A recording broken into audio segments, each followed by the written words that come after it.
একসময় এমন এক মহিলা ছিল যার কোনো সন্তান ছিল না। তিনি একবার সাহায্যের জন্য একটি ভালো ডাইনি গিয়েছিলেন। মহিলাটি জানিয়েছেন তিনি একটি সন্তানের স্বপ্ন দেখছিলেন। জাদুকরী তাকে একটি বীজ দিলেন এবং এটি একটি ফুলের পাত্রে লাগানোর আদেশ দিলেন। মহিলাটি খুব খুশি হয়েছিল। বৃদ্ধ মহিলাকে ধন্যবাদ জানিয়ে বাড়ি চলে গেল।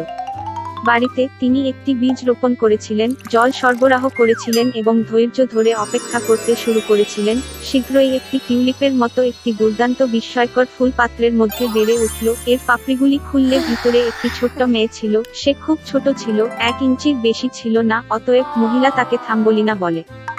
এক রাতে থাম্বলিনা যখন দ্রুত ঘুমাচ্ছিল, তখন বিশাল এক তুষার ভেজা এবং কুরুচিপূর্ণ বাড়ির জানালায় উঠে গেল। সে ঘুমন্ত মেয়েটিকে ধরল এবং তাড়াতাড়ি তার জলাবদ্ধ হয়ে গেল। তুষারপাত তার কুরুচিপূর্ণ ছেলেকে সুন্দর থাম্বলিনার সাথে বিয়ে করার সিদ্ধান্ত নিয়েছে। তিনি তাকে নদীর মাঝখানে একটি প্রশস্ত লিলি পাতায় রোপণ করেছিলেন যাতে মেয়েটি পালাতে না পারে। সকালে থাম্বলিনা ঘুম থেকে উঠে বুঝতে পারল যে সে বাড়িতে নেই, তবে তার চারপাশে জল ছিল। মেয়েটি যখন বুঝতে পারল যে কি ভয়ানক পরিণতি তার জন্য অপেক্ষা করছে, তখন সে কাঁদল। এই মুহূর্তে ছোট মাছ অতীত সাঁতার কাটছে। তারা থাম্বলিনার জন্য দুঃখ পেয়েছিল। তারা লিলির কাণ্ডে কুঁচকে গেল এবং পাতাগুলিটি মেয়েটির সাথে সাঁতার কাটল। একটি বিশাল বিটল অতীতে উড়ে গেল। একটি সুন্দরী মেয়ে দেখে তিনি তাকে ধরে একটি গাছে নিয়ে গেলেন, যেখানে তিনি তাকে তার বন্ধুদের সাথে পরিচয় করিয়ে দিলেন। তারা সকলেই তার সৌন্দর্যে ভিড় রক্ষা করেছিল, কিন্তু বলেছিল যে থাম্বলিনা খুব কুরুচিপূর্ণ ছিল এবং তাদের সঙ্গে থাকতে পারে না। বন্ধুদের চাপে বিটলও সিদ্ধান্ত নিয়েছিল যে সে কুরুচিপূর্ণ। মেয়েটিকে নামিয়ে দিয়ে বিদায় জানালো। সমস্ত গ্রীষ্মে থাম্বলিনা বনে একা থাকতেন। তিনি ঘাস এবং পাতাগুলি থেকে নিজের জন্য একটি কপাল বোনা। তিনি পরাগ এবং শিশির খেয়েছিলেন, পরিষ্কার আবহাওয়ায় রৌদ্রে ঝাঁকিয়েছিলেন এবং বার্ডকের বড় পাতার নিচে বৃষ্টি থেকে লুকিয়েছিলেন। তবে শীঘ্রই শীত, বৃষ্টি এবং বাতাসে এসেছিল। থাম্বলিনার শীতের পোশাক ছিল না এবং সে হিমশীতল শুরু করে। মেয়েটি ক্ষুধা ও সর্দিতে ভূগোল এবং একদিন তাকে মাঠের মাউস দ্বারা আশ্রয় দেওয়া হয়েছিল। তারা একসাথে মহিমান্বিতভাবে বসবাস করত। মেয়েটি গৃহকর্মের সাহায্যে মাউসকে সাহায্য করেছিল, তার রূপকথার গল্প বলেছিল এবং তার বিনিময়ে গরম আবাসন এবং খাবার গ্রহণ করেছিল। মাঠের মাউসের এক প্রতিবেশী ছিল, একটি ধনী অন্ধ তিল, যিনি সর্বদা তার সম্পদ গণনা করে এটি করেছিলেন। এমনকি অন্ধ হয়েও তিল বুঝতে পেরেছিল যে থাম্বলিনা খুব সুন্দর এবং তাকে বিবাহ করার প্রস্তাব দিয়েছে। কিন্তু মেয়েটি এ সম্পর্কে মোটেই খুশি ছিল না। বোরিং তিলটি তার পছন্দ হয়নি। একবার ভূগর্ভস্থ প্যাসেজগুলি ধরে হাঁটতে গিয়ে থাম্বলিনা একটি আহত গিলে ফেলল, যা প্রায় শীতের কারণে মারা গিয়েছিল।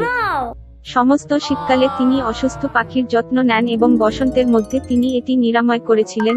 বিয়ে আগে থাম্বলিনা মাউসকে শেষের দিকে সূর্যের প্রশংসা করতে তার উপরের দিকে যেতে বললেন। যখন তিনি মাউস গর্ত থেকে উঠে গেলেন, তখন তিনি একটি গিলে ফেললেন, যা তিনি নিরাময় করেছেন। থাম্বলিনা পাখির কাছে অভিযোগ করেছিলেন যে তাকে বাধ্য করা হচ্ছে একটি নোংরা তিলকে বিয়ে করতে এবং তার সাথে গভীর ভূগর্ভে বসবাস করতে। গিলে মেয়েটিকে তার সাথে উষ্ণ জমিতে উড়ে যাওয়ার জন্য আমন্ত্রণ জানানো হয়েছিল এবং সে রাজি হয়েছিল। তিনি তাড়াতাড়ি মাউসকে বিদায় জানালেন, গিলে উঠলেন এবং তারা পালিয়ে গেলেন। একবার এক দুর্দান্ত দেশে থাম্বলিনা সুন্দর ফুলের সাথে বিশাল এক ঘাট দেখতে পেল। তিনি বেঁচে থাকার জন্য নিজের জন্য সবচেয়ে সুন্দর ফুলটি বেছে নিয়েছিলেন। হঠাৎ তিনি ফুলের মধ্যে দেখতে পেলেন তার মতো একটি ছোট্ট মানুষটি, কেবল ডানাযুক্ত। এটা ছিল ধনুকের রাজা এবং একটি ফুলের প্রতিটি ফুল বাস করতেন। সুন্দর এলফ কোনো মেয়েকে নিজের মতো ছোট কখনো দেখেনি, এমনকি এত সুন্দরও করেছে। তিনি তাৎক্ষণিকভাবে থাম্বলিনার প্রেমে পড়েন এবং তাকে তার স্ত্রী হওয়ার জন্য আমন্ত্রণ জানিয়েছিলেন। এলিজের রানী এবং ফুলের রানী। তার সমস্ত দুঃসাহসিকতার পরেও কমনীয় রাজপুত্রের কাছ থেকে এমন প্রস্তাব শুনে মেয়েটি খুশি হয়েছিল। তিনি আনন্দের সাথে রাজি হন। একটি ছোট্ট হাত দিয়ে থাম্বলিনা কেড়ে নিল এবং একই মুহূর্তে তার পিছনে দুটি ডানা হাজির। এখন সে এলভাসের রানী হয়ে উঠেছে এবং তারপর থেকে তারা সুখী জীবনযাপন করে। এক সময় একটা ছোট্ট মেয়ে ছিল।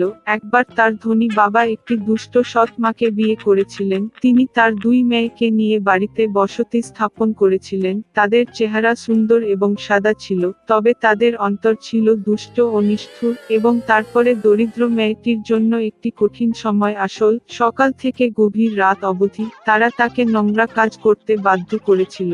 জল বহন, চুলা গরম করা, খাবার রান্না করা, বাসন ধোয়া এবং লন্ড্রি করা এবং এবং তদুপরি বোনরা যথাসম্ভব তাকে বিপর্যস্ত করার জন্য যথাসাধ্য চেষ্টা করেছিল।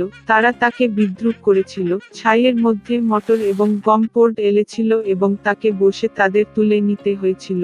সন্ধ্যায় যখন সে কাজের ক্লান্ত হয়ে পড়েছিল তখন তাকে বিছানায় নয় চুলায় পাশে ফ্লোরে যেতে হয়েছিল এবং যেহেতু তিনি সর্বদা ছাই ধুলো এবং ময়লা অবস্থায় ছিলেন তাই তার বোনরা তাকে সিন্ডারেলা বলে ডাকে। কিন্তু একদিন এমন ঘটনা ঘটেছিল যে রাজা একটি ভোজ শুরু করলেন যা পুরো 3 দিন ধরে চলবে বলে মনে করা হয়েছিল এবং দেশের সমস্ত সুন্দরী মেয়েদের ছুটিতে ডেকেছিলেন যাতে তার পুত্র নিজের জন্য একটি কনে বেছে নিতে পারে।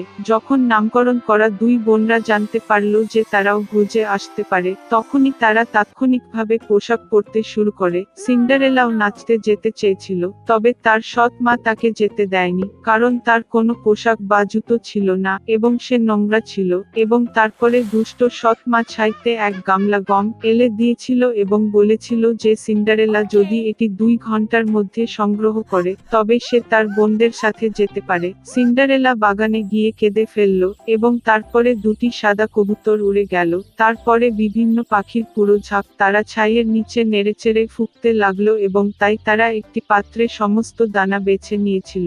1 ঘন্টারও কম সময়ের মধ্যে তারা তাদের কাজ শেষ করে এবং প্রত্যেকেই পালিয়ে যায়। সিন্ডারেলা তার সৎ মায়ের কাছে একটি বাটি নিয়ে এসে ভোজ খেতে শুরু করে ভেবে আনন্দ করতে লাগলো, কিন্তু তার সৎ মা তাকে যেভাবেই হতে দেয় না। তিনি সিন্ডারেলার দিকে তার মুখ ফিরিয়েছিলেন এবং তার 2 কন্যাকে নিয়ে তাড়াতাড়ি বল হাতে যান। বাড়িতে যখন আর কেউই রইল না, সিন্ডারেলা মেঝেতে বসে কাঁদতে কাঁদল এবং তারপরে 2টি সাদা কবুতর উড়ে গেল। তারপরে বিভিন্ন পাখির পুরো ঝাঁক এবং তারা তাদের পোশাক এবং জুতা ফেলে দিল চকচকে এবং সমস্ত সোনায়। তিনি তাড়াতাড়ি এই পোশাক পরে এবং কনের কাছে এসেছিলেন।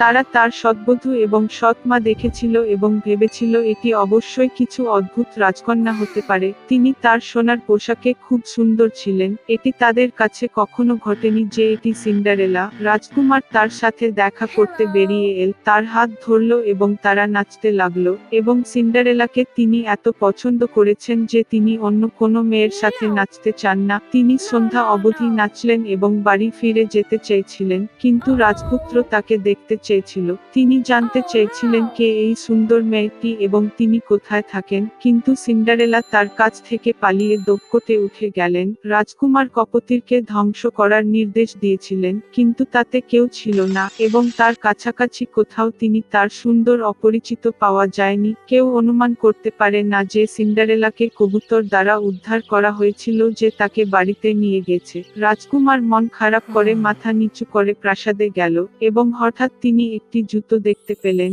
এটি উপরে তুললেন। এটি এত ছোট এবং মার্জিত এবং খাঁটি সোনার সমস্ত ছিল। রাজপুত্র অনুমান করেছিলেন যে সিন্ডারেলা যখন তার কাছ থেকে পালিয়ে এসেছিলেন তখন তার বাম পায়ের জুতোটি একটি ধাপে রয়ে গেল। রাজকুমার খুশি হয়ে এই জুতার উপপত্নীটি খুঁজে বের করার আদেশ দিলেন এবং যার কাছে এটি উপযুক্ত তিনি সেই বিয়ে করবেন। পিতা মাতা বল থেকে ফিরে এসেছিল। তারা দেখতে পেল যে সিন্ডারেলা তার শার্টে ছাইয়ের উপর শুয়ে আছে এবং চুলার কাছে একটি হালকা আলো ছিল। উভয় বোন তাদের ঘরে গেলেন এই আশায় যে আগামীকাল তারা সেই সোনার স্লিপারটি রাখবে। সেই ভাগ্যবান। পরের দিন রাজপুত্র তাদের বাড়িতে এসেছিলেন এবং বলেছিলেন যে যে কেউ তার ভবিষ্যতের স্ত্রীর জুতো চেষ্টা করতে চায় তাদের বেরিয়ে আসা উচিত। 2 বোন বাইরে এসেছিল এবং সৎ মামা সিন্ডারেলাকে ঘরে তালা দিয়েছিল এবং তাকে বাইরে বেরোতে দেয় না। বড় বোন এটি চেষ্টা করে, একটি ছোট জুতো। ছোট বোন এটি চেষ্টা করে, জুতো দুর্দান্ত। রাজপুত্র চলে যাচ্ছিলেন, কিন্তু সিন্ডারেলা জানালা থেকে উঠে তার কাছে ছুটে গেলেন এবং সে একটি জুতো পরে ছিল এবং এটি কেবল তার জন্য উপযুক্ত। রাজপুত্র তার চোখে তাকালো এবং তার মধ্যে খুব সুন্দরী মেয়েটি চিনলেন যার সাথে তিনি নাচলেন। তিনি সিন্ডারেলাকে নিয়ে গেলেন, তাকে একটি ঘোড়ায় চাপালেন এবং তার সাথে একটি বিবাহ খেলতে রাইড করলেন এবং তিনি বোন এবং সৎ মাকে তাদের বাড়িতে তালাবদ্ধ করার নির্দেশ দিয়েছিলেন এবং তাদের কখনোই সেখানে থেকে বেরোন না। তাদের কুৎসা ও প্রতারণার জন্য এভাবেই তাদের শাস্তি দেওয়া হয়েছিল।